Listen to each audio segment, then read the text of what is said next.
વડોદરા શહેરના હરણી સમા રોડ તરફ જતા વિશ્વામિત્રી નદીનો ચેતક બ્રિજ અને આ બ્રિજ નીચેથી એક ડિકમ્પોઝડ હાલતમાં ડેડ બોડી મળી આવી છે। ડેડ બોડી મળી આવતા જ અજાણ્યા ઇસમ દ્વારા આ અંગે ફાયર બ્રિગેડ અને પોલીસને જાણ કરવામાં આવી, એટલે ફાયર બ્રિગેડની ટીમ તાત્કાલિક ત્યાં પહોંચી ગઈ અને વિશ્વામિત્રી નદીમાંથી ડિકમ્પોઝડ હાલતમાં એક ડેડ બોડી બહાર કાઢવામાં આવી છે, જેને પોસ્ટમોર્ટમ અર્થે મોકલી દેવામાં આવી છે। ડેડ બોડી મળતા જ ચકચાર મચી છે, કારણ કે આ ડેડ બોડી કોની હોઈ શકે તે દિશામાં હવે પોલીસ દ્વારા તપાસ કરવામાં આવશે। વિશ્વામિત્રી બ્રિજ જે ચેતક બ્રિજ છે વિશ્વામિત્રી નદીનો હરણી સમા તરફ જવાના રોડ પર, ત્યાંથી જ આ ડેડ બોડી મળી આવી છે। વિશ્વામિત્રી નદીમાંથી આ ડિકમ્પોઝડ હાલતમાં ડેડ બોડી મળી આવી છે। ચેતક બ્રિજ નીચેથી ડેડ બોડી મળી આવતા ફાયર બ્રિગેડની ટીમ ત્યાં પહોંચી અને ડેડ બોડીને બહાર કાઢી પોસ્ટમોર્ટમ અર્થે મોકલવામાં આવી છે।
વડોદરા શહેરનો હરણી સમા લિંક રોડ છે અને વિશ્વામિત્રી નદીનો બ્રિજ છે।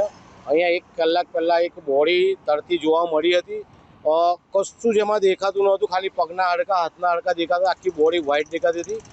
ફાયર બ્રિગેડને પોલીસને જાણ કરતાં તાત્કાલિક આવી ગઈ હતી। ફાયર બ્રિગેડે સારી કામગીરી દેખાઈ, પરંતુ જે ત્યાં વિશ્વામિત્રી નદીમાં મગરો છે, મગરોએ કોઈ પણ અંદર પડે છે એને પૂરી રીતે મારી નાખે છે, આ ખતમ કરીને। આ બોડી ઘણી દૂરથી આવી હોય તેવું દેખાઈ શકે છે, કેમ કે વિકૃત હાલતમાં આખી બોડી હતી અને પુષ્કળ સ્મેલ મારતી હતી। ફાયર બ્રિગેડે બોડી બહાર કાઢી છે, પરંતુ જે રીતના લોકો હવે નદી કિનારે મચ્છી પણ મારી રહ્યા છે, તો આ લોકોને પણ હવે પોલીસે દૂર કરવા જોશે। અને જે રીતના મગરોની નગરી છે અને મગરોની આ વિશ્વામિત્રી નદી છે, તો અસંખ્ય મગર તે લોકો નદીથી દૂર રહે અને નદીની પાસે જાય ના, તેવી અમારી પણ માંગ છે।